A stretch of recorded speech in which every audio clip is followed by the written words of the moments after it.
बड़ी खबर मिल रही है कांग्रेस के खेमे से कि कई राज्यों में खराब प्रदर्शन से कांग्रेस चिंतित है और कांग्रेस अध्यक्ष मल्लिकार्जुन खड़गे ने गठित की है कमेटी। साथ ही साथ छत्तीसगढ़ समेत 8 राज्यों के नतीजे की अब जांच की जाएगी। वीरप्पा मोइली और हरीश चौधरी छत्तीसगढ़ में जांच करेंगे। सदस्य ब्लॉक और बूथ स्तर पर जाकर लगाएंगे हार के कारणों का पता। तो हमने देखा इस लोकसभा चुनाव में जहां विपक्ष ने अच्छा प्रदर्शन किया है तो वहीं कांग्रेस पार्टी का किसी राज्य में खराब प्रदर्शन देखने को मिला है और उन राज्य में मुख्य तौर पर शामिल है मध्य प्रदेश और छत्तीसगढ़। जहां मध्य प्रदेश में सूपड़ा साफ हो गया कांग्रेस पार्टी का, तो वहीं छत्तीसगढ़ में भी 11 में से 10 सीटें भारतीय जनता पार्टी के खाते में गई। सिर्फ इकलौती सीट जो थी कोरबा की वो कांग्रेस को मिली है। तो ऐसे में खराब प्रदर्शन को लेकर चिंतित है कांग्रेस पार्टी। मल्लिकार्जुन खड़गे ने कमेटी का गठन किया है। इस खबर पर अधिक जानकारी के साथ जुड़ गए हैं मेरे सहयोगी रोहित मिश्रा रायपुर से।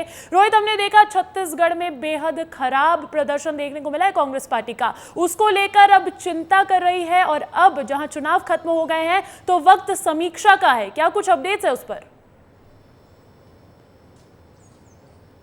बिल्कुल अंजलि, देखिए समीक्षा की ही मांग लगातार कांग्रेसी नेता छत्तीसगढ़ में उठा रहे थे, लेकिन समीक्षा नहीं हो पा रही थी, जिसके बाद कल ये बड़ा फैसला लिया गया है और एक कमेटी का गठन कर दिया गया है और छत्तीसगढ़ के जिम्मे वीरप्पा मोइली और हरीश चौधरी को दिया गया है। ये लोग बूथ स्तर से लेकर प्रदेश स्तर तक में भ्रमण करेंगे और भ्रमण करने के साथ में वहां पर जानकारी एकत्रित करेंगे कि हार के पीछे की वजह क्या रही, क्योंकि कांग्रेस ने तमाम अपने दिग्गज नेताओं को जो चुनावी मैदान पे लोकसभा के चुनाव पर उतार दिया था, उसके बावजूद भी इस तरह से बड़ी हार मिलती है। लाख, 1.5 लाख, 5 लाख की अगर अंतर से कांग्रेस के प्रत्याशी हार रहे, तो कहीं ना कहीं इस पे समीक्षा की मांग जो है वो लगातार उठ रही थी। अब ये फैसला लिया गया और इसके बाद कहा जा रहा है कि जब ये रिपोर्ट वीरप्पा मोइली और हरीश चौधरी अपनी रिपोर्ट सौंपेंगे संगठन को, उसके बाद संगठन में एक नए सिरे से बदलाव किया जाएगा और कई बड़े जो कांग्रेस के नेता हैं उनकी कुर्सी भी संगठन में जो मौजूद है उनकी कुर्सी भी डगमगाते हुए दिखाई देगी। तो एक जांच कमेटी का उद्देश्य अध्यक्ष पद की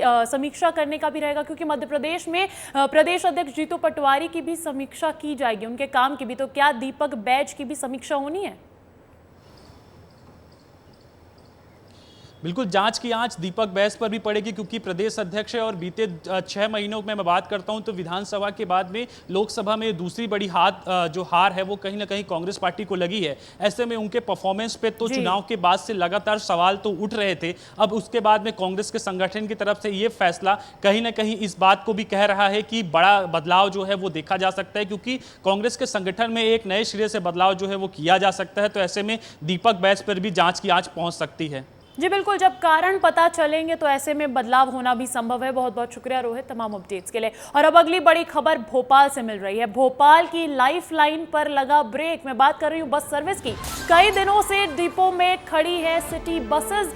1.5 लाख से ज्यादा यात्री परेशान है इस चीज को लेकर और अब भी 6 रूट पर 149 बसों का नहीं होगा संचालन। 368 में से सिर्फ 219 बसों का ही हो रहा है संचालन। तो आंकड़े हैरान करने वाले हैं, यात्री परेशान है। तो भोपाल की लाइफलाइन पर ब्रेक लगा हुआ है। कई दिनों से ये बस हड़ताल जारी है और कई दिनों से ही डिपो में खड़ी है सिटी बसेस। 1.5 लाख से ज्यादा यात्री इस चीज को लेकर परेशान है। आवाजाही में दिक्कत हो रही है, ट्रांसपोर्टेशन की दिक्कत हो रही है बस हड़ताल के चलते और अब भी 6 रूट पर 149 बसों का नहीं होगा संचालन। 368 में से सिर्फ 219 बसेस का ही हो रहा है संचालन।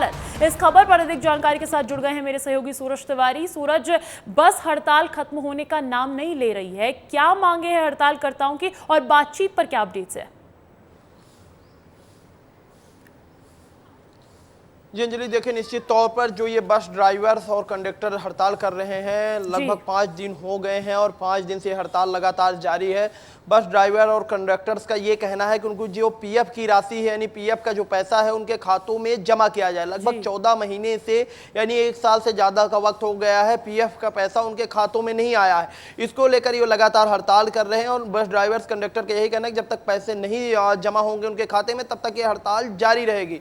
अगर राजधानी राजधानी भोपाल की बात करें तो लो फ्लोर की जो बसें हैं अंजलि 368 बसें चलती हैं, लेकिन 149 लगभग 149 बसें अभी नहीं चल रही हैं, जिसके कारण यात्रियों को परेशानी हो रही है। अलग अलग रूट की ये बसें हैं, लोग इंतजार कर रहे हैं कि बस आएगी, वो अपने गंतव्य स्थान तक जाएंगे, लेकिन बस नहीं चलने के कारण लोगों को परेशानी का सामना करना पड़ रहा है। हड़ताल कब तक चलेगी, लोगों की जो ये मांग है ये कब तक मानी जाएगी, नगर निगम कमिश्नर ने भी बातचीत की है लेकिन कोई नतीजा नहीं निकल पाया। ऐसे में अभी ये ड्राइवर्स कंडक्टर कब तक हड़ताल करेंगे ये भी कहा नहीं जा सकता अंजलि। ठीक है, अभी कोई जानकारी इस पर नहीं है कि आखिर ये हड़ताल कब तक चलेगी। इस जानकारी के लिए शुक्रिया। देखिए, छत्तीसगढ़ के डिप्टी सीएम अरुण साव योग दिवस के मौके पर कुछ कह रहे हैं, सुनवाते हैं आपको।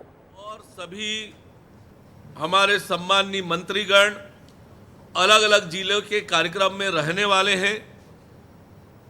माननीय मुख्यमंत्री विष्णुदेव साय जी रायपुर में विभिन्न कार्यक्रमों में शामिल होंगे। मैं स्वयं कल कोरबा में रहने वाला हूं। नगरीय प्रशासन विभाग ने सभी नगरीय निकायों में अलग प्रकार का आयोजन निर्धारित किया है और कुल मिलाकर कल अंतर्राष्ट्रीय योग दिवस पूरे छत्तीसगढ़ में बहुत जोर शोर से आयोजित किया जा रहा है। केंद्र सरकार ने एमएसपी बढ़ा दी है, तो जो 3100 रुपए का धान खरीदी की जाती तो क्या 3217 रुपए में की जाएगी? देखिए, अभी राज्य सरकार ने 3100 रुपया क्विंटल में धान खरीदने का वायदा किया है, उस पर हमने धान खरीदा है और केंद्र सरकार लगातार किसानों की तरक्की और बेहतरी के लिए काम कर रही है। लगातार समर्थन मूल्य में वृद्धि की रही है। केंद्र सरकार का निर्णय निश्चित रूप से किसानों के हित में है।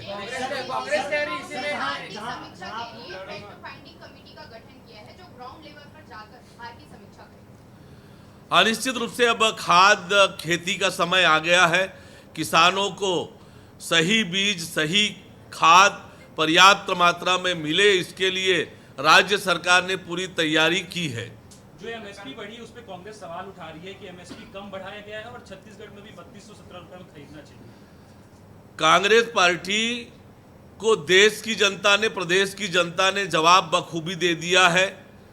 जब इनकी सरकारें थी किस प्रकार से किसानों के साथ नाइंसाफी की, और पिछले 5 साल में जब राज्य में कांग्रेस की सरकार थी किसानों की क्या दुर्दशा इन्होंने करके रखी थी, ये सबको पता है। कांग्रेस के द्वारा हाल के लिए समीक्षा की समिति बनाई गई है जिसमें 7 राज्यों के समेत छत्तीसगढ़ को भी सम्मिलित किया गया है। जहां बैंक्स के सामने पेंशनधारियों की भीड़ लगी हुई है, पेंशनधारियों के सामने आ रही है केवाईसी की समस्या और बैंक कर्मचारी भी लोगों की परेशानी नहीं सुन रहे हैं। इसी के चलते 15 से अधिक दिनों से बैंक्स के चक्कर लगा रहे हैं लोग और बैंक्स के सामने पेंशनधारियों की भीड़ का जमावड़ा है। पेंशनधारियों के सामने केवाईसी की दिक्कतें आ रही हैं, जिसको लेकर बैंक कर्मचारी भी संज्ञान नहीं ले रहे हैं।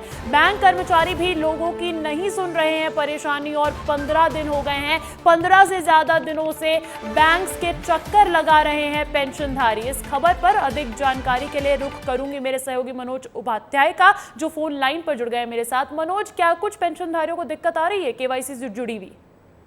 जी अंजलि, बिल्कुल मैं बताना चाहूंगा कि जो बैंक कर्मी है उनकी मनमानी के चलते वृद्ध जो 80, 85, 60 साल से वर्ष से ऊपर जो वृद्ध हैं वो 10 से 15 दिन से चक्कर लगा रहे हैं, लेकिन उनकी केवाईसी नहीं हो पा रही। वही बैंकों में लंबी लंबी लाइनें लगी हैं। ऐसी तेज गर्मी में 40 से 47, 45 डिग्री तापमान है और ऐसी गर्मी में धूप में भी लाइन में लगे, लेकिन जो बैंक कर्मचारी है उनकी मनमानी के चलते उन्हें समय पर केवाईसी नहीं की जा रही और वो प्रतिदिन 8 से 10 दिन से चक्कर लगा रहे हैं, लेकिन बैंक कर्मियों के कान पे जूं तक नहीं रेंग रही। इस बात की शिकायतें प्रशासनिक अधिकारियों से भी की गई, लेकिन इस पर किसी ने ध्यान नहीं दिया और वृद्धों की समस्या जब जाकर सुनी तो बड़ी ही बेचैनी बिछा रहा है इस बात पे कि 80, 85, 70 साल के वृद्ध ऐसी तेज धूप में लाइन में लगे और बैंक कर्मी उनकी केवाईसी समय पर नहीं कर पा रहे हैं। बैंक कर्मी की बैंक कर्मियों की मनमानी के चलते, लापरवाही के चलते पेंशनधारियों को परेशान होना पड़ रहा है। बहुत बहुत शुक्रिया मनोज तमाम अपडेट्स के लिए।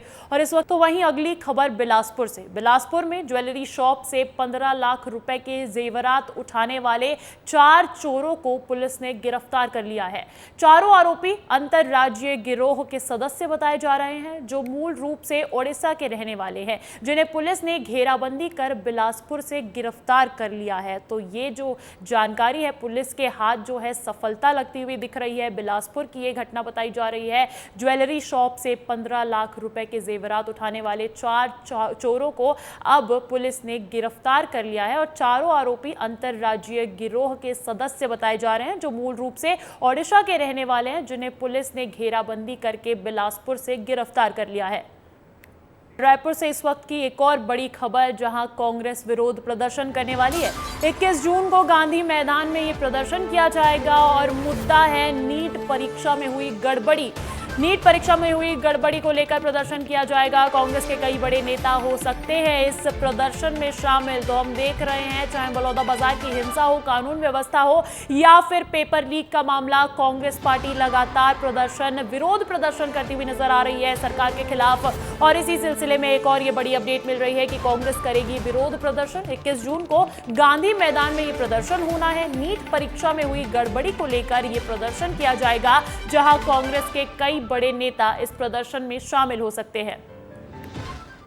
और वहीं इसी बीच अंतर्राष्ट्रीय योग दिवस पर प्रदेश भर में कार्यक्रम भी रखा गया है। छत्तीसगढ़ में रायपुर के साइंस कॉलेज मैदान में भव्य कार्यक्रम होना है, जहां मुख्यमंत्री विष्णुदेव साय भी शामिल होंगे।